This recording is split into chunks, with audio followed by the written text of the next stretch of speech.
This is your one and only 𝐈𝐸𝐷𝐸 with your daily dose of video goodness, and today we are taking a look at a new Elden Ring build that I'm calling the Bloodlancer. Let's get to it. Fellow Tarnished, are you tired of running around the lands between maidenless, slapping things with your tiny little sword with the ferocity of a sloppy wet noodle, doing mediocre damage? Well, never fear, because I have a build for you today that's going to have you one-shotting most things in the game and absolutely destroying bosses. Take a look.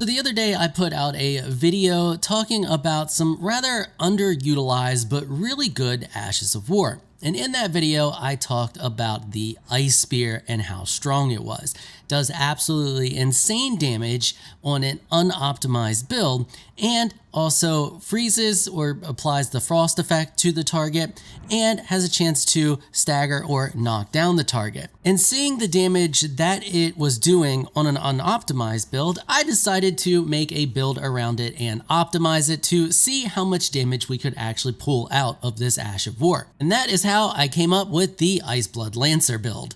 This build is absolutely insane. So no extra buffs, nothing like that. We're gonna run out here and I'm gonna show you the damage this does. So I do have buffs applied in the form of my talismans and stuff like that, but I'm not doing any of the extra stuff. So this is just the base. If you run around and you don't do anything crazy, this is the base damage that you will do onto a target. 2,032 damage. That was a frost application there. And so we got bonus damage on that shot, but 2,032 is our normal damage that we just run around doing, provided something doesn't have resistance to cold damage or magic damage. If we use the commander standard and we activate its Ash of War, that will also increase our damage. So if we just run around with that and we come out here and let's see our damage with this active, 2,430. Look at that, absolutely insane. 2,438.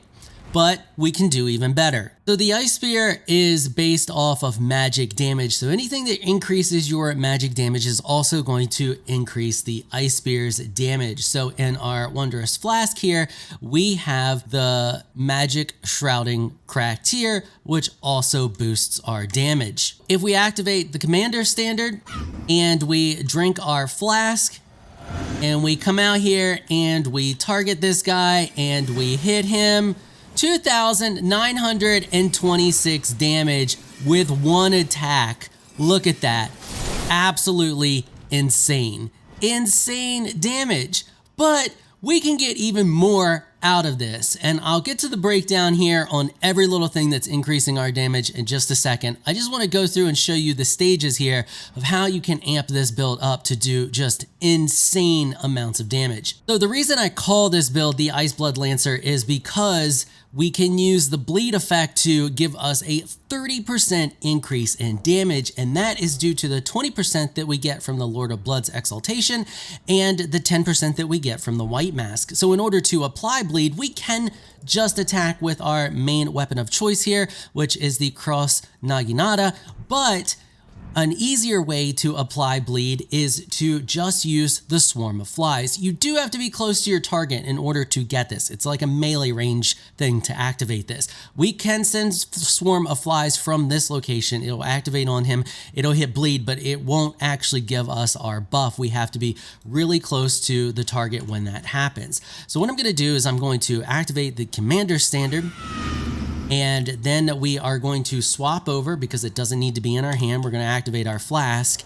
We're going to get a little close to this guy, and we're going to just send out a Swarm of Flies, and I'm going to get up on him.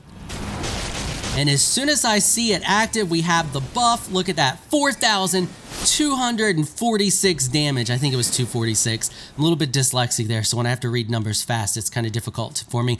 But yeah, insane, absolutely insane. Now we have that buff, and we have it for 30 seconds, and we can just run through. So we lost the commander standard, so there's our damage.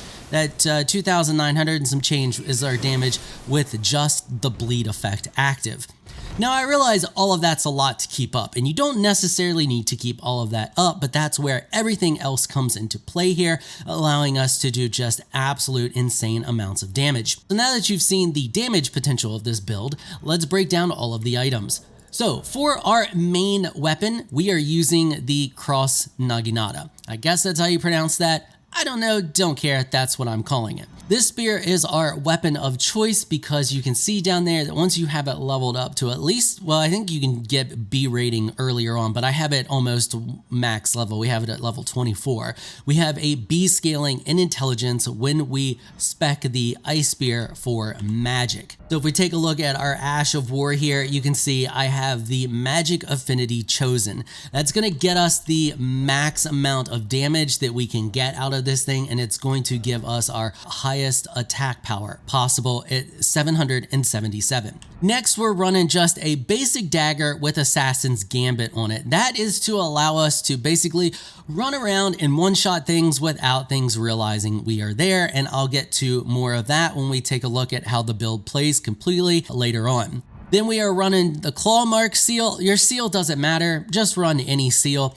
The amount of scaling that your seal has does not affect the bleed chance from, or the bleed ability from the swarm of flies. From what I can tell, it's the same bleed buildup no matter what your scaling on your seal is. So just equip whatever seal you have, whatever you can equip, it doesn't matter. This was the one I had so that I could use for this, so it's the one that I'm using. Then we have the Commander's Standard that gets us our Rallying Standard Ash of War, and then any staff that you want to use. Now, we are very high in intelligence, so we could run around casting whatever spells we want to cast, but we don't really need them because we have one spell that we use that one-shots everything. But you can use whatever spells you want to use, and because we have a 70 intelligence rating, that means the Carrion Regal Staff is going to, or Regal Scepter is going to be our best option here. Now for our armor, in most cases, in most of my other builds, your armor didn't really matter too much. Every single piece of armor in this build matters. So we are using the white mask, and every other piece we have here is the Spellblades set. So the Spellblades traveling attire, the gloves, and the trousers. Now we are not using the helmet or the hat for this because the hat will only give us a 2% increase, whereas if we proc a bleed, the white mask gives us a 10% increase. So the white mask is a better option, although if you do not want to mess with the whole bleed mechanic and you don't want to screw with that, you can just wear the hat wherever it is here. Right here, you can just wear the Spellblades hat. That will get you a 2% increase in damage. So what's interesting about this Ash of War is it scales with magic damage, but it's also a skill. So it also scales with the Shard of Alexander, or if you don't have the Shard of Alexander, you can use the Warrior Jar Shard as well, although the Shard of Alexander is going to get us more damage. It is magic damage, so it scales with the Magic Scorpion Charm. Now, once again, we are boosting our damage with the bleed ability, so we are using the Lord of Blood's Exaltation. That gets us a 20% increase in damage. Last but not least, we're running around with the Ritual Sword Talisman, and this one's kind of annoying because it's a pain in the butt to keep up, but you cannot deny the damage boost that it gives you. If I just unequip this thing and we run out here with no other buffs and we shoot this guy, 1,847 damage. We're gonna re-equip the talisman, and now that we have the buff from it, we're gonna go out here and hit him again. 2,032 damage. Massive increase in damage there. And then in your Wondrous Flask, you can use whatever secondary thing you want to use. I'm really hooked on the Twiggy Crack tier right now because I don't like losing my runes, so I'm just use it all the time, but you do need the magic shrouding crack tier. That's going to give you that oomph when you go to fight a boss, or you're just running around a level and you want to just own everything. That gives you a huge boost in damage, as you saw as well. Now there is one other thing that we can do to boost our damage, and that is the reason that I'm running around with the staff, although you can kind of just leave this whole part out, but I want to show it off. You don't necessarily need a staff for this build. I mean, you do have a lot of intelligence, you do have a lot of mana, and you can be a normal caster as well, but you don't really need it. And using the Terra Magica in most practical cases, it's just not a very practical spell, but I do want to show you the damage increase that it gives us. So we're going to cast it here. Now I don't have any other buffs going, and we do 2,743 damage with this thing active. Now without it active, if we step out of it, we wait till it wears off from us and we attack this guy, 2,032. So it gives us a pretty big damage increase. So there is a chance in some cases that you can manage to get this pulled off by doing this first and getting a few hits in on a boss before you have to leave it. And part of that is due to the fact that we are running the Assassin's Gambit on a dagger. That makes us highly invisible and most things won't recognize we are there. So we just proc this and we can get really close to a target before they realize anything is going on. Like, look how close we are getting to this guy. If we sneak, we can get even closer. He has no idea. I can cast this right next to him, swap over, and start attacking him, and he had no clue anything was going on that entire time. So that's the reason that I'm showing it off and making you aware that that is a thing you can do. Although, like I said, I don't think Terra Magica is that practical, and I've built the majority of the build and the damage boost that you get from the build around not using it, but you can. Now, because Assassin's Gambit does do a little bit of damage to us and we are reliant on being at full health all the time, we do have Bestial Vitality. This gives really good steady regen. So if we just proc Bestial Vitality here, and then we can proc our Assassin's Gambit, and you'll see how quickly that recovers and that we get our damage boost back. And there we go, we have our damage boost back. So you can just keep these two up basically all the time with little to no issue and be running through levels without anybody realizing you're there, just one-shotting targets. They don't, even when you one-shot something, because you're invisible, none of the other targets will realize that you're there, and you can just one-shot them as well. It's super effective to just run through and just kill everything. So let's take a look at the stats. So of course, per the usual, I'm 160. It's where I just stopped leveling, so that's where all of my builds are at. Relatively easy level to get to, but you can do this at pretty much any level, and we'll talk about the setups for that. So we have 35 in vigor, 28 in mind, 28 in endurance, 25 in strength, 25 in dexterity, 70 in intelligence, 12 in faith, and 16 in arcane, and that is just enough so that we can use the flies. If you want to run this build at 150,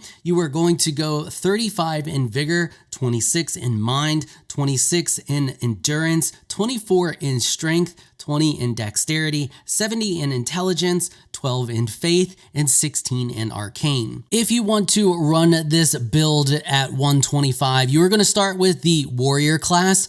You are going to put 30 into vigor, 20 into mind, 20 into endurance, 20 into strength, 20 into dexterity, 66 in intelligence, 12 in faith, and 16 in arcane. And then you are always going to be running the Godric's Great Rune. This is going to get the rest of your levels where they need to be. We're only running 3 spells, although as I stated before, you are a wizard and you can run any spells that you want because you have 70 in sorcery, so you can run all of the sorcery spells that you want to run, although you don't really need them because none of them are going to do as much damage as your ice spear. So for our spells, we are running the Terra Magica just in case you want to use it, but once again, you can pretty much neglect this one altogether. Swarm of Flies and Bestial Vitality are your 2 most important ones. Let's talk about how this build plays. So you're going to run around with Bestial Vitality active at all times. That's going to ensure that you keep your maximum buffage and you are doing the most damage possible. Then you're going to Swarm of Flies things. Once you Swarm of Flies and you get that first buff, that's going to give you the time that you need in order to take things out. If you have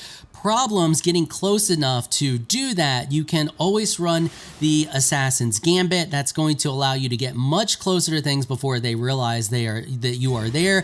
You're going to proc the Swarm of Flies, let it hit the target, get relatively close to the target. Once the bleed has procced, then you can just go through and start just destroying everything. Now, what sucks about this build is that it can't run Bloodhound's Step, which I really hate because I love Bloodhound's Step, but as you can see, due to the fact that we pretty much one-shot everything, it's okay in most cases, but you don't really have the maneuverability that you have with Bloodhound's Step, but we do a ton of damage.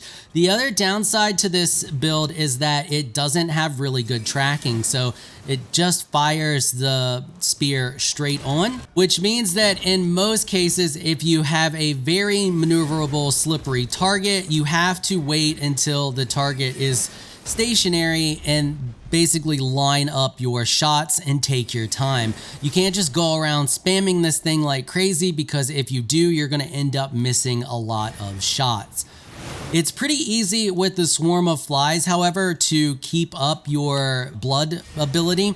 You can just keep it on targets, hit a target. Once it's up, you have it for 30 seconds, and that allows you enough time to take out a group of enemies. You move on to the next enemy, proc the Swarm of Flies, get your blood buff again, and you're just doing tons of damage. Although I found that even in 𝐴𝐴 with harder enemies to fight, that I don't even need to do the blood loss buff in order to one-shot most things, because it just does so much damage. 2,000 damage on most targets of the stuff that's just covering the map is kind of insane, and will allow you to pretty much one-shot everything with little to no issue. This is a build that should level with you as well. Getting all of these pieces should be relatively easy and just kind of flow through the game. So you just start off leveling as normal. I advise just rolling an Astrologer because they're so easy to level, or any of the other caster-ish or caster hybrid classes should be relatively easy as well. So roll whatever you're most comfortable with. Getting the Spellblade set is relatively easy to do early on as well. You just go through Roger's quest line and you will end up getting this. There's plenty of guides out there to show you how to do that. Super easy to get early on. The 𝐾𝐲 spear, also relatively easy to do early on, as well as the Commander Standard. Both of those can be gotten over here in 𝐴𝐴. Is that how you pronounce this? I don't know how you pronounce anything, but they can be gotten over here. 𝐾𝐲 is somewhere around over in here, and you can get the Commander Standard from the boss that is right here. Once you have the bulk of your armor and you have the 𝐾𝐲 with the Ice Spear on it, and you've picked up the Commander Standard, that alone is going to get you a really good boost in damage. Then I advise going to pick up Assassin's Gambit, gonna make your life easier. And at that point, you can start to put the rest of the build together. You won't have bleed yet, so you can just run normal magic spells until you get the White Mask and the Lord of Blood's Exaltation. At that point, then you can start worrying about the seal. And I think that pretty much covers everything. If you found this video helpful and informational, consider hitting the subscribe button and notification bell so you can be notified when I upload other videos. I want to give an absolute massive shout out and thank you to my supporters on Patreon for making this episode possible. Y'all are absolutely amazing people. If you would like to join my elite crew of Patreon supporters, please check out the link in the description below. If you enjoyed this video, please leave a comment down below. Let me know what you thought. If you're shy, you don't like to comment, just hit that thumbs up button and show your support. Until next time, thanks for watching.